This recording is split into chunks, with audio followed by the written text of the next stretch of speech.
Assalamualaikum warahmatullahi wabarakatuh.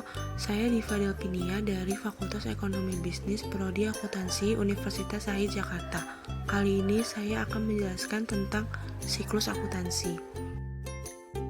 Siklus akuntansi diartikan sebagai proses berulang untuk melakukan identifikasi, analisis, dan merekam setiap kegiatan akuntansi dalam sebuah perusahaan. Siklus akuntansi yang pertama yaitu transaksi. Transaksi merupakan suatu kegiatan yang dilakukan oleh pihak organisasi maupun individu yang mampu melahirkan perubahan atas harta atau finansial yang dimilikinya. Yang kedua adalah bukti transaksi. Bukti transaksi merupakan tanda bukti yang mendukung serta mengesahkan atas transaksi yang dilakukan atau tanda bukti adanya kewajiban pada pihak lain yang masih harus dilaksanakan. Contoh bukti transaksi seperti kwitansi, memo, nota, dan lain sebagainya. Yang ketiga adalah jurnal umum. Jurnal umum merupakan buku yang dipakai untuk mencatat transaksi berdasarkan urutan waktu. Yang keempat adalah jurnal khusus. Jurnal yang lazimnya digunakan dalam pencatatan bukti transaksi keuangan yang ditimbulkan oleh transaksi-transaksi yang serumpun atau sejenis, misalnya seperti bukti transaksi faktur penjualan.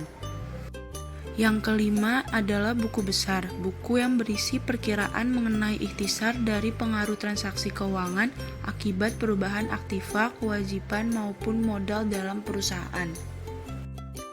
Yang keenam yaitu neraca saldo. Neraca saldo ialah sebuah neraca yang berisi mengenai informasi saldo dari seluruh akun yang ada dalam sebuah laporan keuangan.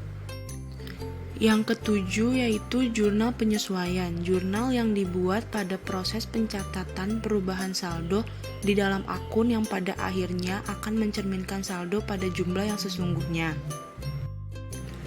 Yang kedelapan yaitu neraca lajur.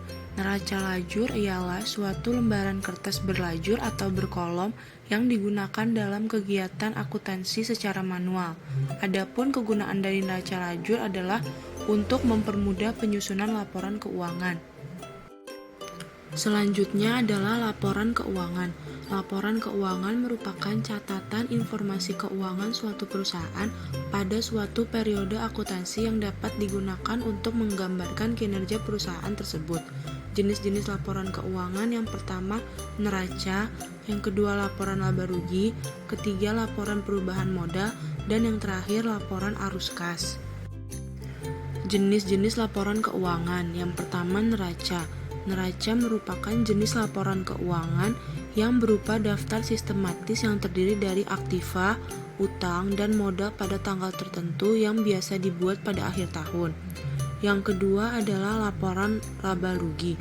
Jenis laporan keuangan ini berupa ikhtisar tentang pendapatan dan beban. Yang ketiga, laporan perubahan modal. Jenis laporan keuangan ini menunjukkan perubahan modal untuk periode tertentu, yaitu 6 bulan atau 1 tahun. Yang terakhir, laporan arus kas. Jenis laporan keuangan ini biasa digunakan oleh para pemakai laporan keuangan untuk mengevaluasi perubahan aktiva bersih perusahaan, struktur keuangan, dan kemampuan perusahaan untuk menghasilkan kas pada masa mendatang.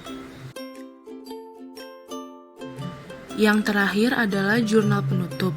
Jurnal penutup adalah jurnal yang dibuat pada akhir periode akuntansi untuk mentransfer saldo dari akun sementara ke akun permanen. Perusahaan menggunakan jurnal penutup untuk mengatur ulang saldo akun sementara. Sekian dan terima kasih. Wassalamualaikum warahmatullahi wabarakatuh.